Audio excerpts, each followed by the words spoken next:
Hello hi नमस्कार, कैसे हैं आप सभी लोग। आपके साथ मैं हूं दिव्या चतुर्वेदी और आप देख रहे हैं अमर उजाला बोनस की खास पेशकश शक्ति की समृद्धि। हर हफ्ते कुछ ऐसा टॉपिक हम आप लोगों के लिए लेकर आते हैं जिससे जो तमाम महिलाएं हमारे चैनल को देखती हैं वो इस शो के माध्यम से फाइनेंशियल वर्ल्ड में, वित्त जगत में और एक कदम आगे बढ़ा सकें, अपनी इन्वेस्टमेंट को बेहतर कर सकें, अपनी फ्यूचर प्लानिंग को बेहतर कर सकें, खास करके अपने रिटायरमेंट को लेकर भी कॉर्पस की तैयारी जो है अभी से करना शुरू करते हैं। लेकिन महिलाओं के जीवन में कई ऐसे पड़ाव आते हैं जहां पर उन्हें समय समय पर पैसों को लेकर प्लानिंग करने की जरूरत पड़ती है। एक ऐसे ही पड़ाव की आज हम चर्चा करने वाले हैं। देखिए, बच्चे का स्वागत हर परिवार के लिए खुशी का पल होता है, लेकिन क्या आपने कभी सोचा है कि ये खुशी आपके बजट पर कितना असर डाल सकती है। मेट्रो शहरों में सिर्फ डिलीवरी का खर्च ही 2.5 से 3 लाख तक पहुंच सकता है और इसके बाद हर महीने के खर्च में 20 से 30% तक की बढ़ोतरी आम सी बात है। ये हम ऐसे ही नहीं कह रहे हैं, इस बात का प्रमाण है हमारे पास। इस बात का प्रमाण हमारी हाल ही में की गई एक केस स्टडी में भी दिखाई देता है, जिसमें नोएडा की रहने वाली डिम्पी शर्मा ने बताया कि प्रेगनेंसी से लेकर डिलीवरी तक कैसे बढ़ी उनके खर्चों की लिस्ट। मेरा नाम डिम्पी है, ये मेरा सेकेंड बेबी है। तो जब हमने प्लान किया और जब कंसीव किया बेसिकली, तब से लेके टिल डिलीवरी हमने अराउंड 1,50,000 स्पेंड कर दिया। Every time you go to the doctor from 800 to 1,000 they charge per visit, और हर एक अल्ट्रासाउंड या स्कैन के चार्जेस होते हैं अराउंड 2,500 to 3,000। मेरे केस में एक और टेस्ट ऐड हुआ था विच इज़ NIPT। वो मेरे केस में इसलिए ऐड हुआ था क्योंकि आई एम 35 अबव, और जिन मदर्स की एज ये 35 क्रॉस करती है तो उन केसेस में ये टेस्ट किया जाता है, और ये सबसे एक्सपेंसिव टेस्ट था जिसकी कॉस्ट थी 15,000। मेरी डिलीवरी C-सेक्शन डिलीवरी थी। ओवरऑल कॉस्ट जो मेरी हॉस्पिटलाइजेशन की थी वो थी अराउंड 65,000 प्लस एडिशनल चार्जेस थे बेबी के which were around 15-16,000। So overall cost मेरी हॉस्पिटलाइजेशन की, मेरी और मेरी बेबी की हॉस्पिटलाइजेशन की थी 80,000 to 85,000 के अराउंड। एंड देन मेरे केस में मेरे हॉस्पिटल में बेबी का फुट कास्टिंग भी हुआ था, सो उसके भी कुछ एडिशनल चार्जेस रहते हैं। चलिए, तो देखा आपने किस तरीके से नोएडा की रहने वाली डिम्पी शर्मा ने अपनी प्री नाटल खर्चों से लेकर डिलीवरी तक के खर्चों की एक पूरी गणना करके आपको बताई किस तरीके से किस किस पड़ाव पर कहाँ कितना पैसा उनका खर्च हुआ। इन तमाम चीज़ों पर चर्चा करेंगे। आप किस तरीके से इन खर्चों की प्लानिंग कर सकते हैं, इस पर भी बातचीत करेंगे। ऑन द शो आपके लिए क्या क्या है, चलिए क्या है प्रेगनेंसी प्लानिंग का सही समय, इस पर आज हम गेस्ट से अपनी चर्चा करने वाले हैं जो हमारे आज के गेस्ट जुड़ेंगी। बेबी बजट आप कैसे बनाएं, कैसे तैयार कर सकते हैं बेबी बजट को। बेबी प्लानिंग से पहले बेबी बजट की तैयारी जो है कितनी ज़्यादा ज़रूरी हो जाती है किसी भी महिला के लिए या फिर किसी कपल के लिए। माँ बनने का असली खर्च समझें। आपको इस शो के माध्यम से पता चलेगा कि जब आप प्रेगनेंसी प्लान करती हैं, बेबी प्लान करती हैं, तो किस तरीके से तमाम चीज़ों पर कहाँ कहाँ आपका खर्चा होने वाला है, उसकी प्लानिंग आपको करके चलनी है।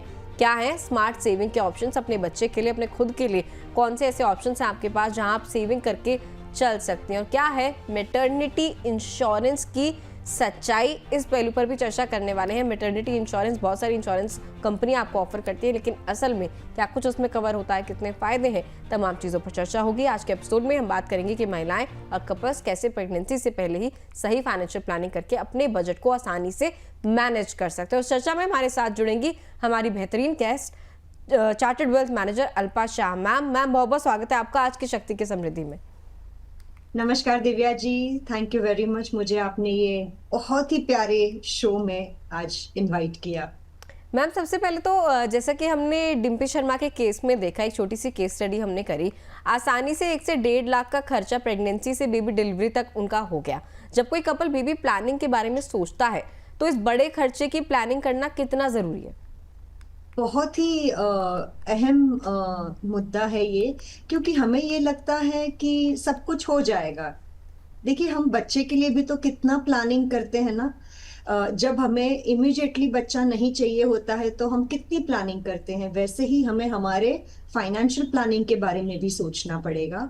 सो मुझे ये लगता है कि एटलीस्ट 2 से 3 साल तक आपको प्रॉपरली समझना पड़ेगा कि बच्चे आने से हमें क्या खर्चा है, और बच्चे के पहले, बच्चे के आने के बाद और बच्चे के बाद में, मीन्स जब वो बॉर्न हो जाता है, ड्यूरिंग प्री एंड पोस्ट, ये तीनों चीजों का ध्यान रखना पड़ेगा आपको। और मेरे ख्याल से ये बहुत ही बड़ा इमोशनल माइलस्टोन है, लेकिन फाइनेंशियल रिस्पॉन्सिबिलिटी प्रैक्टिकली हम सारे लोगों को समझना पड़ेगा, स्पेशली मदर्स को। तो मेरे हिसाब से आपको 2-3 साल पहले ही आपका प्लानिंग शुरू कर देना चाहिए। बजटिंग तो महिलाओं के अलावा और कोई एक्सपर्ट है ही नहीं, तो बजटिंग पे ज्यादा ध्यान दे दीजिए। एक मैटरनिटी फंड, यानी कि माँ के लिए भी और बच्चे के लिए भी, ये दोनों के लिए आपको फंड एक जमा करना बहुत जरूरी है। प्रॉपर हेल्थ कवर लेना बहुत जरूरी है। इमरजेंसी फंड्स भी इतने ही इम्पोर्टेंट हो जाते हैं, क्योंकि बहुत बार ऐसा होता है कि प्रेगनेंसी के बाद शायद हम काम ना कर पाए, या काफी सारी चीजें ऐसी होती है, हमारे बॉडी में चेंज होता है, सिचुएशन चेंज हो जाती है, तो हमें अगर इनकम स्टॉप हो रही है तो इमरजेंसी फंड पहले ही होना चाहिए। तो ये बहुत ही इम्पोर्टेंट एस्पेक्ट है कि प्रेगनेंसी के पहले हमारे पास एटलीस्ट 9 से 10 महीने का इमरजेंसी फंड हो, जो हमारे फिक्स्ड कॉस्ट को बराबर ध्यान में रख के हम बनाया जाए। वेरिएबल कॉस्ट को थोड़ा कंट्रोल में रखना जरूरी है। जितने खर्चे कम करेंगे उतना ज्यादा अच्छा प्लानिंग कर पाएंगे हमारे बच्चों के लिए, जो आगे हमारी जिंदगी में आने वाले हैं। ठीक है मैम। या मैम वैसे आमतौर पर प्रेगनेंसी से जुड़े किस तरीके के खर्चों को, जो ऐसे खर्चे जो आपने बताया किस किस चीज़ की प्लानिंग करनी है, ऐसा हिसाब लगाने में महिलाएं चूक कहाँ जाती हैं? मुझे ऐसे लग रहा है कि उन्हें ये समझ में शायद नहीं आता है, वो सिर्फ अपनी डिलीवरी कॉस्ट देखते हैं। लेकिन जैसे कि अभी हमने आपकी जो स्टोरी सुनी, वो 35 इयर्स की महिला थी, तो उनके लिए और टेस्ट्स, कॉम्प्लिकेशंस थोड़े होते हैं, तो वो ज़्यादा खर्चा है। अब मैं मेरी ही बात अगर आपको कहूँ तो मेरी डिलीवरी जो है वो IVF टेक्नोलॉजी से हुई थी। बहुत ही तकलीफ के बाद मैंने ये सारी चीज़ें समझने के बाद किया था। अब एटलीस्ट 20 साल पहले भी मैंने लाखों रुपया खर्च किया था, तो आप सोचो आज तो कितनी ही महंगी हो जाएगी। तो काफी बार महिलाएं ये भूल जाती है कि डिलीवरी आने का खर्चा हॉस्पिटल का 2-3 लाख तो समझ सकते हैं, लेकिन उसके पहले बहुत सारे टेस्ट्स है। अच्छा स्वास्थ्य ध्यान में रखना है, हमें अच्छा खाना खाना है, डाइटिशियन को हमें मिलना है, एक्सरसाइज वगैरह, योगा है, जो भी आपको अपना ध्यान रखना है एज अ मदर, वो भी एक खर्चा है ना, तो वो भूल जाते हैं। और डिलीवरी के बाद का जो है चाइल्ड केयर है, या डिलीवरी होने के बाद जो हमें काफी सारी चीजें ध्यान में रखनी चाहिए, वो भी एक खर्चा है, वो हम काफी बार भूल जाते हैं। ठीक है मैम। वैसे जैसे कि आपने भी पॉइंट आउट किया 35 की एज के अराउंड, या फिर कह लें कि जो मदर्स जो है लेट कंसीव कर रही हैं, उनकी क्या प्लानिंग बाकी कंपैरेटिवली बाकी महिलाओं से थोड़ी अलग होनी चाहिए? क्योंकि जैसे डिम्पी शर्मा के केस में भी एक एक्स्ट्रा मेडिकल टेस्ट जो है ऐड हो गया, जो कि काफ़ी इनफैक्ट मोस्ट कॉस्टली था उनके केस में। तो ऐसे में क्या उनकी प्लानिंग अलग होनी चाहिए जो थोड़ी देर से कंसीव कर रही, बेबी प्लान कर रही? जी हाँ, उनको अपना इंश्योरेंस वगैरह बराबर चेक करना है, स्पेशली वेटिंग पीरियड, रूम के चार्जेस कितने तक वो लोग दे रहे हैं, प्री ड्यूरिंग पोस्ट डिलीवरी में क्या क्या फैसिलिटीज मिल रही है, कैप्स कितने हैं, क्योंकि उनका नॉर्मल डिलीवरी और नॉर्मल एज की विमेन से शायद थोड़ा ज्यादा ही खर्चा होगा। तीसरी चीज जो है वो है टेस्ट्स, मीन्स काफी प्रकार के टेस्ट्स होते हैं जो शायद ज्यादा महंगे होंगे, तो क्या वो कवर्ड है? ये सारी चीजों का ध्यान उनको बहुत अच्छी तरह से रखना पड़ेगा। और कॉम्प्लिकेशंस, दिव्या जी, जैसे जैसे आपकी उम्र बढ़ती है, आपके डिलीवरी में कॉम्प्लिकेशंस के चांसेस भी बहुत बढ़ जाते हैं। तो जितने भी कॉम्प्लिकेशंस आपको लगता है कि शायद आ सकते हैं, उसके लिए क्या आप प्रिपेयर्ड हो? तो मेरे हिसाब से ये 5-6 चीजें अगर आप प्रॉपरली समझ के करते हैं तो कहीं पे भी आपको तकलीफ नहीं आ सकती। ठीक है मैम। एक चीज़ और, प्रेगनेंसी के दौरान कह लें या फिर बच्चे की डिलीवरी के बाद, बच्चे के आने के बाद जो मंथली खर्च है वो भी 20 से 30% तक बढ़ जाता है, कई केसेस में और ज़्यादा बढ़ जाता है। ऐसे में एग्जिस्टिंग इनकम के अंदर ही इस बढ़े हुए खर्चे को मैनेज करने के क्या प्रैक्टिकल तरीके हो सकते हैं? बहुत ही आसान है। जैसे कि मैंने आपको बोला, बजटिंग सबसे पहले आपको सुधारना है या समझना है। जितना भी आप ऑलरेडी कमा रहे हो उसमें से आपको 30-50-20 जो भी रूल है वो आप अपना कर लीजिए। जब हम नीड्स और वांट्स का अंतर समझ जाते हैं, तो अभी आपकी जो नीड है वो काफी हद तक बच्चे का और आपका हो गया, तो आपको मेजर पोर्शन जो है मे बी 50% तक आपको मैटरनिटी या चाइल्ड केयर के बजट में या बकेट में डालना जरूरी हो जाता। तो एग्जिस्टिंग इनकम से ही आपको शायद, मुझे ऐसे लगता है कि शॉर्ट टर्म में, ज्यादा लॉन्ग टर्म में आप निवेश नहीं कर पाओगे, क्योंकि अगर आपकी डिलीवरी 1 साल में 9 मंथ्स के बाद है, या आप प्लान कर रहे हो 2 साल के बाद हमें चाहिए, तो शॉर्ट टर्म में जो पैसा आप तुरंत ले पाओ, जिसमें मार्केट का ऊपर नीचे ना हो, वैसे ही जगह आप एफडी में भी डाल सकते हो, कोई टेंशन नहीं है। देखिए, हम यूजुअली एफडी में नहीं बोलते हैं, लेकिन यहाँ पे अपना जो ड्रीम है या जो गोल है वो बहुत ही अलग है।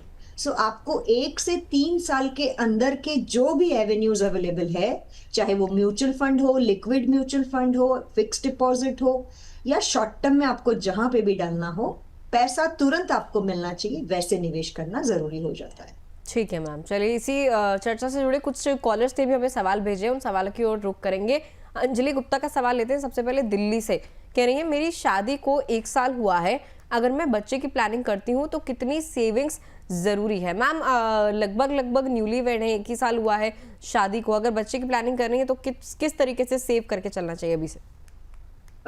देखिए, शादी 1 साल हो गई है, पर बच्चा मुझे लगता है और 1 साल के बाद ही आ सकता है, क्योंकि अभी आप प्लान कर रहे हो 1 साल या उससे ज्यादा ही आपको लगेगा। तो मुझे लग रहा है कि सबसे बेहतरीन तरीका जो है चाइल्ड प्लान के लिए, वो हर महीने आप एसआईपी शुरू कर दीजिए। और जैसे कि मैंने बोला, इक्विटी में मत डालिए, क्योंकि आपका गोल बहुत शॉर्ट टर्म हो सकता है और कभी भी हो सकता है ना। आपकी डिलीवरी कभी भी, आपको पता चल सकता है कि आप प्रेग्नेंट हो। तो मुझे लगता है कि आपको डेट म्यूचुअल फंड में या लिक्विड म्यूचुअल फंड में हर महीने एसआईपी करना जरूरी है। और कम से कम 3 लाख रुपया आपको 1 साल के अंदर मिल जाए तो इससे बेहतर कुछ नहीं है। तो अब आप गणित जोड़ लीजिए, अगर 3 लाख रुपया आपको चाहिए और 5-6% रिटर्न से ज्यादा एक्सपेक्ट नहीं करने का, क्योंकि ये शॉर्ट टर्म वाला निवेश है, तो आप उस हिसाब से हर महीने अपना एसआईपी शुरू कर दीजिए, ताकि जब आपकी डिलीवरी का टाइम आए तो आपको वो 3 लाख रुपया जो शायद लगेगा वो मिल जाएगा। ये सोना खुराना जी का सवाल लेते हैं गाजियाबाद से। कह रही है 2 महीने बाद मेरी शादी है, अगर मैं 2 साल बाद बेबी चाहती हूँ तो क्या शादी के बाद से मैटरनिटी सेविंग शुरू कर देनी चाहिए? इनका भी मैम लगभग ऐसे ही सवाल है, अभी तो शादी हुई भी नहीं है, 2 महीने बाद इनकी शादी है, क्या शादी होते ही इन्हें इस गोल के लिए सेविंग्स अपनी शुरू कर देनी चाहिए, या फिर थोड़ा लेट भी स्टार्ट करेंगी तो चल जाएगा? नहीं जी, बिल्कुल नहीं। अगर आपको ये अच्छा ख्याल आया है तो आज का आज ही आप शुरू कर दीजिए। कभी कभी तो हम बहुत ही लाइटर नोट पे, मदर्स आती है तो उनको बोलते हैं कि अगर आप प्रेग्नेंट ना भी हो तो भी बच्चों के लिए भी एसआईपी करना शुरू कर दीजिए, क्योंकि पावर ऑफ कंपाउंडिंग जो है ना, वो 8th वंडर है। और जितना जल्दी शुरू करेंगे उतना आपका मीटर भी शुरू हो जाता है, और आगे जाके आपको बहुत ज्यादा पैसा मिलता है, क्योंकि जल्दी शुरुआत करोगे तो ही आपको इसका भरपूर फायदा होता है। तो प्लीज आप बिल्कुल डीले मत करिएगा, और जितना हो सके उतना जल्दी आप अपने गोल के लिए अभी से शुरू कर दीजिएगा। अगर आपको म्यूचुअल फंड में एसआईपी के माध्यम से ना भी करना हो, तो कहीं पे भी आप अपना पैसा हर महीने जाके निवेश कर सकते हो। रिकरिंग डिपॉजिट है, पोस्ट ऑफिस है, आप हर महीने एक गोल्ड कॉइन भी ले सकते हो। मेरे कहने का तात्पर्य इतना ही है कि हर महीने थोड़ा पैसा जो आपको ठीक लग रहा है आप कर सकते हो, वो अभी से आपको शुरू कर देना चाहिए, डिले मत करिए। ठीक है मैम, चलिए इस तरीके से जैसे हमारे इन दर्शकों ने सवाल भेजे, आप लोग भी हमें सवाल भेज सकते हैं हमारे शो शक्ति की समृद्धि के लिए। तरीका बहुत आसान है, शो के कमेंट सेक्शन में आप सवाल लिख सकते हैं। इसके अलावा हमारा जो व्हाट्सएप नंबर है 9354027995, उस नंबर पर शक्ति लिखकर अपना सवाल आगे लिख दीजिए और हमें भेज दीजिए हमारे इस नंबर पर 9354027995। आपका सवाल हमें सीधा शक्ति की समृद्धि के लिए मिल जाएगा, या फिर फेसबुक पर वीडियो के कमेंट सेक्शन में। इसके अलावा एक्स हैंडल पर भी आप अपने सवाल हमारे साथ साझा कर सकते हैं। मैम ये तो हमारे दर्शकों के सवाल थे, इसके अलावा अक्सर लोग बेबी फंड के बारे में भी सुनते हैं। थोड़ा सा मैं चाहूंगी आप हमारे दर्शकों को समझाइए बेबी फंड एग्जैक्टली क्या है, क्या इसमें बेबी के डिलीवरी से पहले का खर्चा भी इंक्लूड होता है, या सिर्फ डिलीवरी के बाद के लिए इस फंड को तैयार किया जाता है? किस तरीके से ये फंड जो है किसी को भी बनाना चाहिए, कितनी रकम इसमें रखनी चाहिए, कब से शुरू करना चाहिए? आपको मीन्स थोड़ी सी हंसी भी आएगी, लेकिन आजकल तो लोग अपने पेट के लिए भी फंड बनाते हैं, पेट के लिए भी इन्वेस्टमेंट करते हैं, तो बेबी फंड तो जरूर बनता है। क्योंकि baby fund is nothing but mentally हम लोग साइकोलॉजिकली इस पर्टिकुलर गोल को अचीव करने की step by step process follow करने की एक समझ बूझ जो है वो हम सीखते हैं। मेरे हिसाब से जब बेबी नहीं भी आया है, आपको बेबी फंड के लिए शुरू कर देना चाहिए आपका इन्वेस्टमेंट। और जैसे कि मैंने ऑलरेडी आपको 5-6 अच्छे प्रोडक्ट्स या स्कीम्स बता दी है, सबसे इजी और सुविधा जिसमें आपको है वो है एसआईपी। आपको हर महीने थोड़ा थोड़ा पैसा अपने बेबी फंड के लिए साइड में रख के निवेश करना ही चाहिए, और आगे जाके वो ही बेबी फंड आपको बेबी के आने के बाद भी यूज कर सकते हैं। अच्छा, काफी बार ऐसे होता है कि बेबी के जन्म के बाद बहुत सारी गिफ्ट्स मिलती हैं, हमारे पेरेंट्स वगैरह हमें उन बेबी के लिए पैसा देते हैं, तो आपको शायद ये फंड को यूज करने की भी जरूरत ना पड़े। तो बेहतर है आप उसी को बेबी के इन्वेस्टमेंट के लिए और आगे बढ़ाइए। जब बेबी बड़ा होगा तो उसको कितने सारे पैसे मिलेंगे आप सोचिए, क्योंकि कंपाउंडिंग, ब्याज के ऊपर ब्याज जो आपको मिलेगा, जैसे बेबी को भी अगर ग्रैंड पेरेंट समझते हैं कि ये मेरा मुद्दल नहीं है, मुद्दल के ऊपर का ब्याज है और जो बहुत प्यारा होता है, वैसे ही अगर आप बेबी को जो पैसे बेबी को मिल रहे हैं वो यूटिलाइज करके आपका जो निवेश है उसको ना भी यूज करे, तो आगे वो बेबी को बहुत काम में आता है, बहुत। बल्कि मुझे लगता है मैम ये बेहतर ही ऑप्शन है कि आपका जो निवेश चल रहा है उसको ब्रेक किए बिना या फिर उसमें छेड़छाड़ किए बिना, अगर आपके पास जो ऑलरेडी कैश आ रहा है या फिर जैसे कि आपने कहा शगुन के जो पैसे आते हैं बच्चे के लिए, उन्हीं से अपने खर्चे को एक्यूमुलेट करने की कोशिश करें और अपना जो ऑलरेडी निवेश चल रहा है उसके साथ कोई छेड़छाड़ ना करें, तो कंपाउंडिंग वहां पर ब्रेक होती हुई भी नजर नहीं आएगी। इसके अलावा मैम मैटरनिटी इंश्योरेंस को लेकर भी मेरा एक सवाल था। बहुत सारे कपल सोचते हैं कि मैटरनिटी इंश्योरेंस लेने के बाद उनका काम हो गया है, अब उन्हें और कोई टेंशन लेने की जरूरत नहीं है, लेकिन मैम ग्राउंड रियलिटी में इंश्योरेंस किन किन खर्चों को कवर करता है, किन को नहीं करता, क्या एक्स्ट्रा सेविंग्स उसके अलावा भी करनी जो है किसी भी कपल को जरूरी है? दिव्या जी, बिल्कुल जरूरी है, क्योंकि कहीं ना कहीं प्रैक्टिकली 90% ऑफ द टाइम हमने यही देखा है कि आपको 80-85% तक आपका जो खर्चा होता है वो मिल जाता है, चाहे वो कैशलेस भी क्यों ना हो। तो मेरे हिसाब से प्रैक्टिकली अगर आप समझो तो प्लीज थोड़ा सा आप अपना सेविंग्स भी रखिए। जैसे कि मैंने आपको बताया कि यू नेवर नो कि आपका इंश्योरेंस आपने चाहे कितने भी प्रिकॉशन से लिया हो, लेकिन अगर कहीं ना कहीं भगवान ना करे वो आपका टर्म कंडीशन मैच नहीं हुआ लास्ट मोमेंट पे, तो फिर आपको बहुत ही तकलीफ हो सकती है। सो मेरे हिसाब से पर्सनल सेविंग भी उतनी ही जरूरी है। अगर आप यूटिलाइज नहीं कर रहे हो तो बहुत अच्छी बात है, बेबी के लिए आप उसको निवेश करके आगे जाके वो बेबी के फायदे के लिए ही है। बहुत बार दिव्या जी मैंने ये भी देखा है कि इंश्योरेंस कम पड़ जाता है या नहीं होता है और प्लानिंग भी नहीं होती है, तो मैं ये रिक्वेस्ट करती हूँ उन मदर्स को या फादर्स को कि आपको जो बेबी के लिए पैसे आगे जाके आपके पेरेंट्स या आपके एल्डर्स देने वाले हैं, आप उनसे जाके जरूर रिक्वेस्ट कर सकते हैं कि आप पहले ही हमें दे दीजिए, ताकि हमें ये पैसा हमारे प्री डिलीवरी फेज में बेबी के लिए काम में आ सकते हैं। ठीक है मैम। इसके अलावा एक चीज और, ये जो रूम कैपिंग लिमिट होती है मैटरनिटी इंश्योरेंस में भी, वो कितनी बड़ी अड़चन कई बार जो है निकल कर आती है किसी भी मदर के लिए या फिर किसी भी ऐसे केस में जहाँ बेबी डिलीवरी के लिए कोई भी महिला एडमिट हुई है हॉस्पिटल में? या इनफैक्ट जिप्सा में भी आप देखोगे तो मुझे नहीं लगता है 50,000 से ज्यादा रूम डिलीवरी के लिए कोई अफोर्डेबिलिटी है। तो जब भी आप इंश्योरेंस कवरेज लेते हो या जब भी आप अपनी डिलीवरी के लिए हॉस्पिटल सिलेक्ट करते हो ना, आपको अपने एक्सपर्ट के साथ जिनसे आपने वो इंश्योरेंस पॉलिसी खरीदी है, या खुद भी आप इश्यूअर के पास जाके समझ लीजिएगा कि मेरा इसमें कितना कैप है। कैप बोले तो लिमिट, अगर आपको लिमिट नहीं पता होगी तो आप अननोइंगली शायद ज्यादा खर्चा कर दोगे और जब क्लेम की बारी आएगी तो शायद आपको वो नहीं मिल सकता है। पर मेरे हिसाब से 50,000 से ज्यादा कैप बहुत ही मुश्किल से इंश्योरेंस कंपनीज देती है। ठीक है, तो ये चीज़ आपको पहले ही जानकारी इसकी ले लेनी है अपने इंश्योरेंस एक्सपर्ट के साथ। इसके अलावा जिस हॉस्पिटल में आप एडमिट होने जा रहे हैं उनसे भी आपको तमाम चीज़ों की चर्चा पहले ही कर लेनी चाहिए। चलिए, एक टर्म का मैम ने जिक्र किया, अल्पा मैम ने, जिसका नाम था जिप्सा। जिप्सा का जिक्र मैम हमारी जो आज की केस स्टडी थी डिम्पी शर्मा, उन्होंने भी किया था। एक बार छोटी सी क्लिप उनकी दिखाते हैं, उसके बाद हम इस पर थोड़ी और बातचीत करके आगे बढ़ेंगे। फर्स्ट डिलीवरी पे एक अवेयरनेस हमें नहीं थी, जो हमें बाद में नॉलेज में आई, विच इज़ जिप्सा।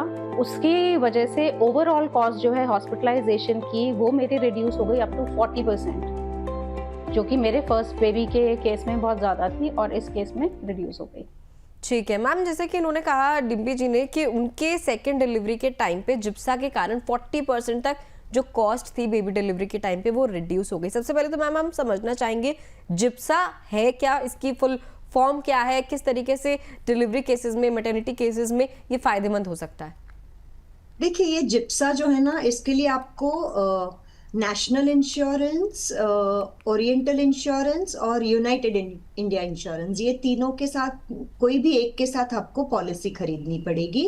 और ये जिप्सा इज अ स्कीम जहाँ पे आपको स्टैंडर्ड हॉस्पिटलाइजेशन का बिलिंग या जो भी कैशलेस हॉस्पिटल्स है वहाँ पे आपको पूरा एक प्रॉपर प्रोसेस ड्रिवन अप्रोच से आपको एकदम अच्छी तरह से आपको समझाया जाता है कि आपको क्या क्या क्या सुविधाएं मिलेगी, और कोई डिस्क्रिमिनेशन नहीं होता है। जो भी आपको दिखाया जाता है वही आपको मिलेगा। यानी कि एक बहुत ही बढ़िया process driven general insurance public sector association है जो डूज एंड डोंट्स बना के आपके लिए लेके आते हैं। तो एक तरीके से ये अपने जो इन्वेस्टर्स है या जिन्होंने ये इंश्योरेंस पॉलिसी खरीदी है उनके लिए ही ये पर्टिकुलर एसोसिएशन बनाया गया है। अब होता क्या है ना कि इसमें मेन फोकस है अफोर्डेबल मेडिकल, और स्पेशली जब आप मैटरनिटी या चाइल्ड बर्थ के लिए जब कोई महिला जाती है तो ज्यादा इसमें इमोशनली भी काफी सारे एस्पेक्ट्स इन्होंने कोशिश किए हैं कि उसको कवर किए जाए।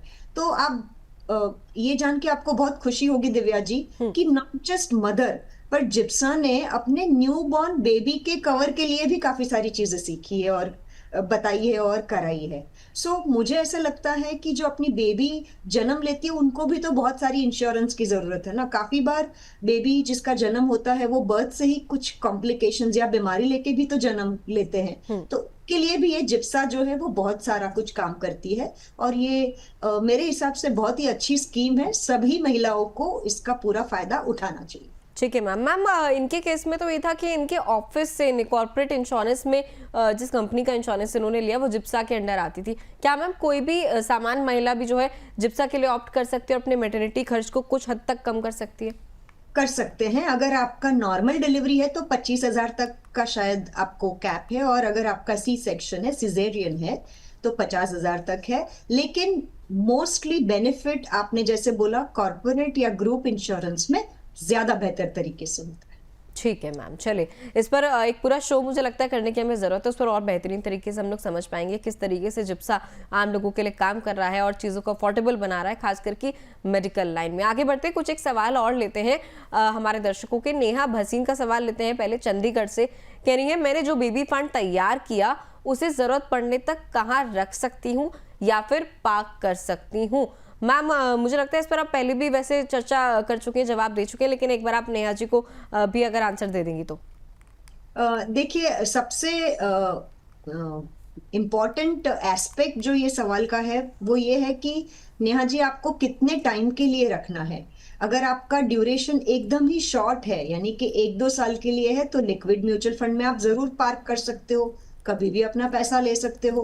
अगर आपको लगता है कि मुझे शायद ये 5-6 साल तक मुझे ये पैसा लेने की जरूरत ना पड़े क्योंकि आपको शायद पैसे आ गए हैं और आप काफी कंफर्टेबल हो, तो फिर आपको इसको हाइब्रिड फंड में या मल्टी एसेट एलोकेशन फंड में जरूर निवेश करना चाहिए, क्योंकि उसमें आपको रिटर्न्स ज्यादा मिलने के चांसेस हो जाते हैं compare to liquid mutual fund या डेट म्यूचुअल फंड। और अगर आपको लगता है कि ये पैसा मुझे शायद 10, 12, 15 साल तक मैं इसको टच ना करूं तो भी मैं मेरे बेबी का और मेरा ध्यान रख सकती हूँ, शायद आप वापस काम पे भी लग गए हो, आपका नॉर्मल रूटीन लाइफ भी शुरू हो गया है, आपको फाइनेंशियली काफी सेफ महसूस हो रहा है, तो फिर आप इसको इक्विटी म्यूचुअल फंड में लंबे समय के लिए लगाएंगे तो सबसे बेहतर आपको रिटर्न्स मिलने के चांसेस हो जाते हैं। ठीक है मैम, आगे बढ़ेंगे। सुमिता चौहान जी का सवाल लेंगे मेरठ से। कह रही है मेरे मैटरनिटी इंश्योरेंस में रूम कैप 50,000 रुपए है, इसका मतलब क्या है? मैम मुझे लगता है एक ज़रूरी सवाल है, इस पर हमने पहले भी बात छेड़ी भी थी। 50,000 रुपये रूम कैप है, ये इन्होंने इंश्योरेंस ले लिया उसके बाद इनकी नज़र में आया, अब ये से समझना चाहेंगे कितना ज़रूरी है इन तमाम चीज़ों को इंश्योरेंस लेने से पहले ही चेक कर लेना, देख लेना और इसका मतलब ये समझना चाहेंगे वो क्या है? कैप का मीनिंग होता है कि रिस्ट्रिक्शन, आपको इससे ज्यादा पैसा नहीं मिलेगा। अगर आप रूम के लिए आपने 60,000 रुपया खर्चा किया तो आपको 10,000 रुपया नहीं मिलेगा, 50,000 ही मिल सकता है। तो ये अपर कैप हो गया। अगर आपने 40,000 रुपया खर्चा किया तो आपको 40,000 पूरा मिल जाएगा, क्योंकि आपका लिमिट जो है उससे आपने कम खर्चा किया है। ठीक है मैम, चलिए आगे बढ़ेंगे। निशा मित्रा जी के सवाल पर रायपुर से सवाल पूछा है इन्होंने। कह रही है मैं आईवीएफ के केस में कितना खर्च एक्सपेक्ट कर सकती हूँ और इसकी बजटिंग कैसे करके चल सकती हूँ। मैम आईवीएफ काफ़ी अच्छा खासा खर्चा इसमें हो जाता है, किसी भी महिला का या कपल का कह लें।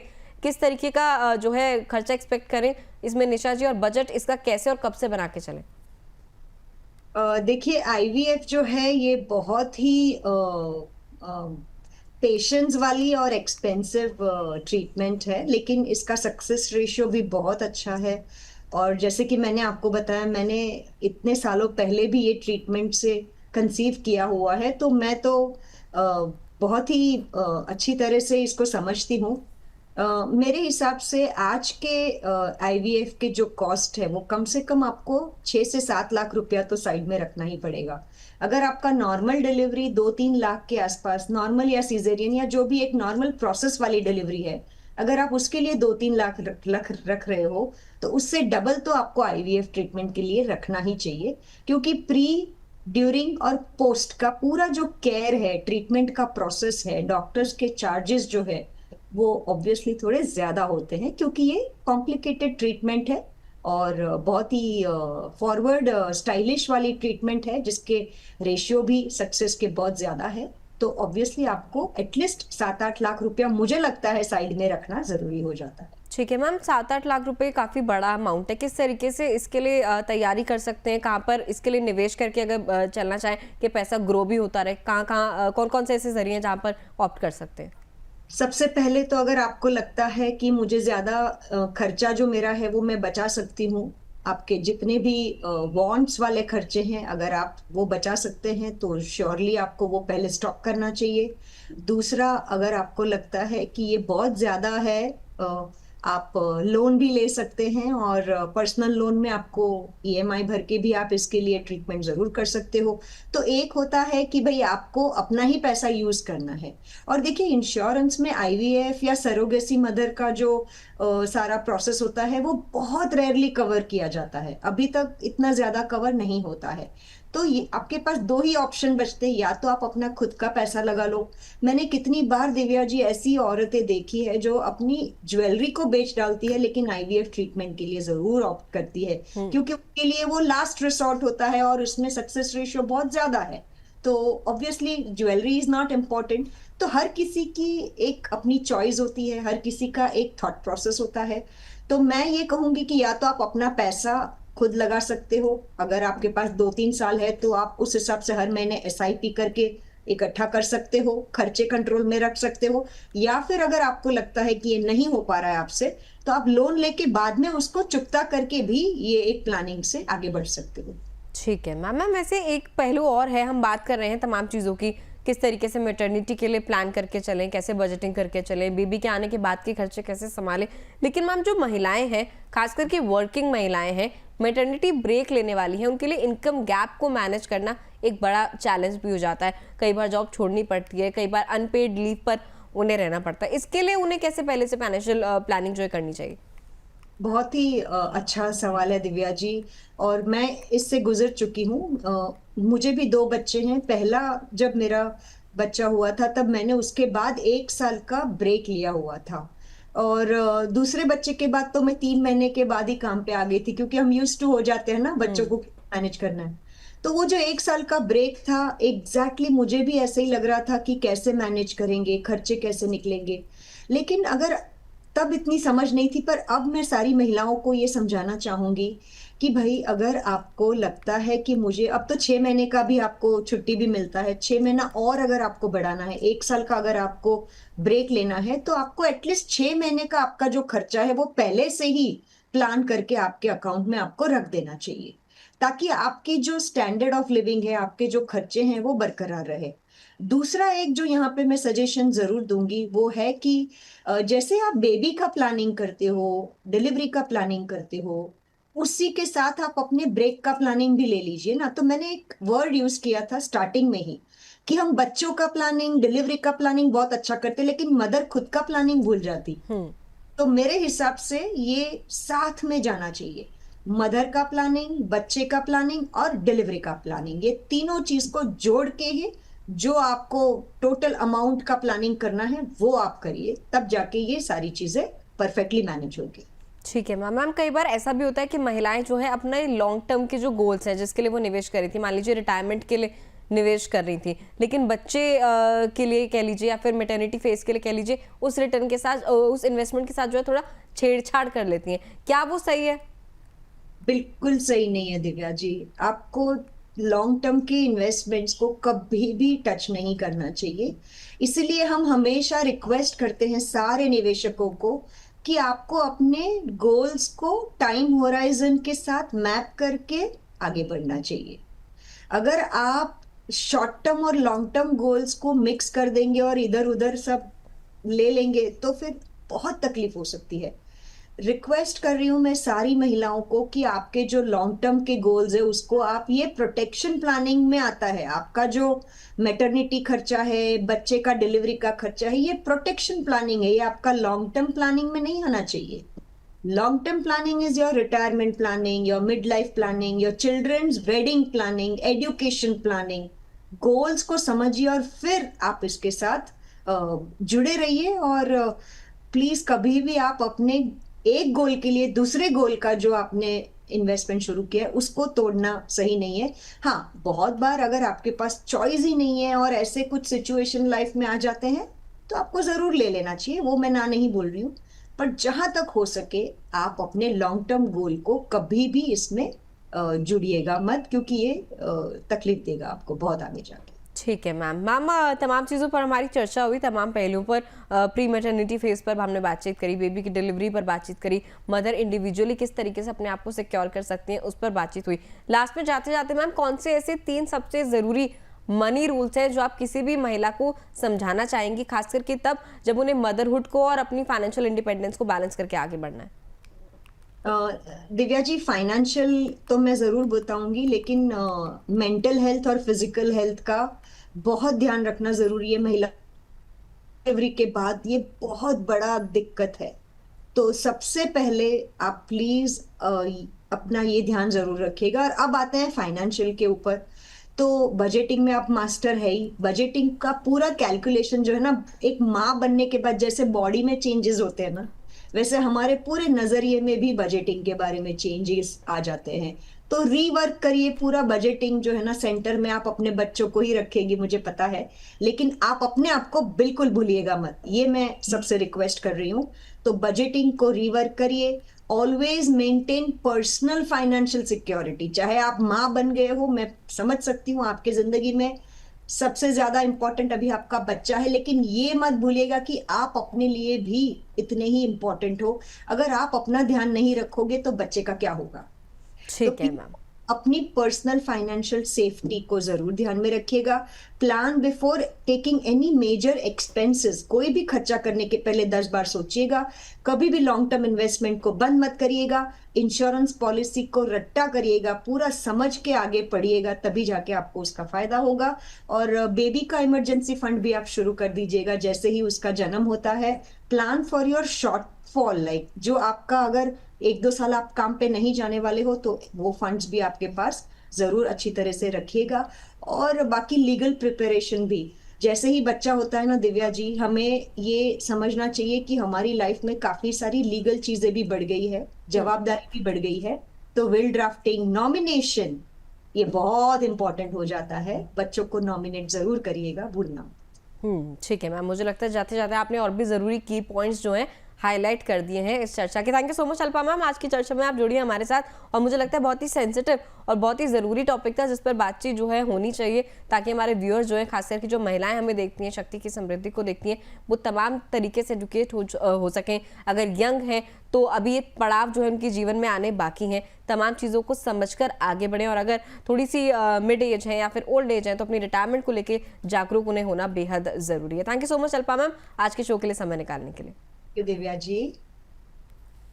चलिए, तो माँ बनना जिंदगी का सबसे खूबसूरत अनुभव है, लेकिन अगर इसके साथ ही सही फाइनेंशियल प्लानिंग जुड़ जाए तो ये सफर और भी ज्यादा आसान हो सकता है। याद रखें, स्मार्ट बजटिंग, सही इंश्योरेंस और समय पर की गई सेविंग से आपको हर अनिश्चितता से बचा सकती है। अगले एपिसोड में आपसे फिर मुलाकात होगी। शक्ति की समृद्धि का एपिसोड आपको कैसा लगा, कमेंट करके जरूर बताइए। शो को इसी तरीके से प्यार देने के लिए धन्यवाद। नमस्कार।